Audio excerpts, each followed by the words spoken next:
So this week I'm at Fantastic Fest. That means I'm going to be watching a lot of movies, reviewing a lot of movies, and the first movie I saw was Thoroughbreds. So let's talk about it.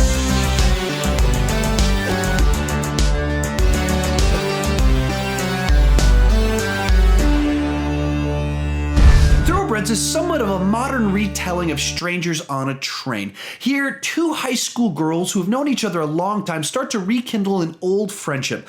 One of them comes from a highly dysfunctional family, but it's not entirely clear exactly how the family is dysfunctional, and the other is exhibiting some sociopathic tendencies, but it's not entirely clear exactly what is wrong with her. And along the way, they start to rekindle their friendship and start to plot to kill someone. That's what I'll tell you about the plot of this movie, and I didn't know anything about this movie really going into it other than a couple of people in the cast, and I had a thoroughly enjoyable time watching it. Now, the movie comes from someone whose background is in playwriting, and you can very much see that in the film, but at the same time, he uses a lot of techniques of filmmaking to tell the story more exuberantly. So with all that said, let's go ahead and start talking about the good.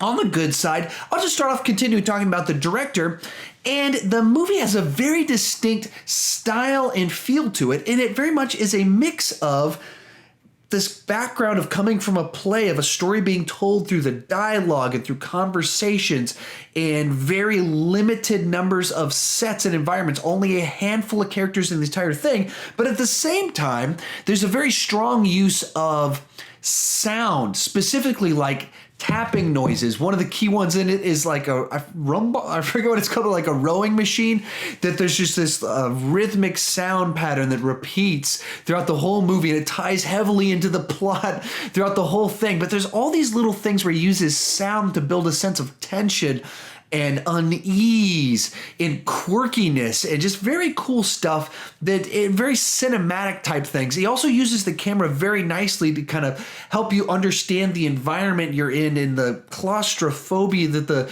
some of the characters might feel in this specific home. And all of it it all goes back to just him having a good sense of how to tell a story in play-like format that gives it a unique vibe, as well as understanding how to direct a film in a way to use those techniques there. From there, you move along to talking about the characters themselves and the actors themselves, who all kind of bring a nice charm to them. The girl that plays the sociopath in it, I'm not sure if I've seen her anything else before, but she just brings a nice charm and charisma while having a deadness to her in her emotions that just makes her like very likable and then very creepy very suddenly. And then along the same lines, the girl playing the girl who in the dysfunctional family is Anya Taylor-Joy, I believe is her name. I might have said that wrong, but it's very late at night. I've seen multiple movies already after a long day of work. But so also gives this very unique performance as this girl in this household that's just making her feel contained and having to make her feel like she has to be fake all the time and discovering life through rekindling this old friendship. And so she has to give this very interesting performance. Both of the girls' performances are just very interesting because they're one's the sociopath, one playing this fake person. The sociopath is faking emotions.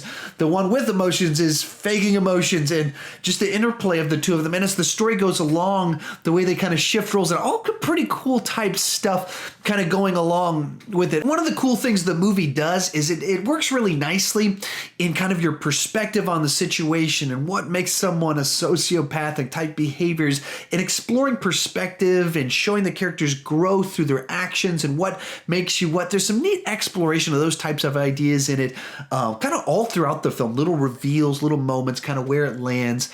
Just some neatness to how that's all handled. And then you got to talk about Anton Yelchin is in this, and I maybe the last movie that he was filmed in, and so that adds a sense of sadness into the experience of seeing it. But of course, he gives a great performance as someone that in their little quest they have some interactions with, and of course, he just commands the screen when he's in a film.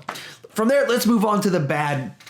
And the kind of the key bad thing in this is that probably there's a sense of familiarity to it. So since it is not necessarily an actual retelling of Strangers on a Train, but it's that story template of two strangers meet up of sorts and start plotting to kill someone, It's a story that's been told before by Alfred Hitchcock, in which case there's just a sense of familiarity in some of it.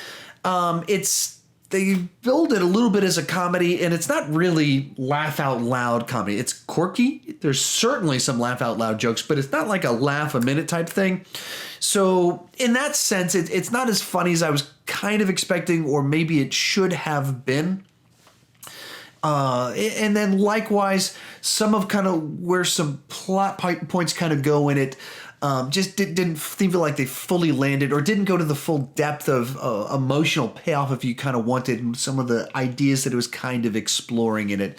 So if I had to come with a score on this one, I think I would go a 7.5. I think I would describe it this way. This is the type of movie that I enjoyed watching one time, but I can't imagine just sitting by myself rewatching it. But I can see myself introducing it to people. It's the type of movie, because it's smaller, kind of a cool little quirky little movie, that it's the type I like to introduce to people. And so I'd show it to people. It's that type of movie for me. So that's kind of my take on it. Now I'm seeing this I saw it at a film festival. I don't even know when the wide release is, so you probably haven't seen it, but are you interested in seeing it? What are your thoughts on it? Does it sound interesting to you? Tell me down below in the comment section. Hey, if you're seeing this in the future and or if you have seen it, tell me your thoughts on it. I'd love to have a conversation with someone that's actually seen it, because I'm seeing it before most people are going to be able to. So I'd love to find someone to have a nice chat about this movie. Also, if you're new to my channel, please consider clicking that subscribe button. I do movie reviews, trailer reactions, ranking videos, but the key thing is I don't want to just talk about movies. I want to talk about movies with you. So join me in the comments section. Let's get a lively discussion going on down there, and thank you so much for watching.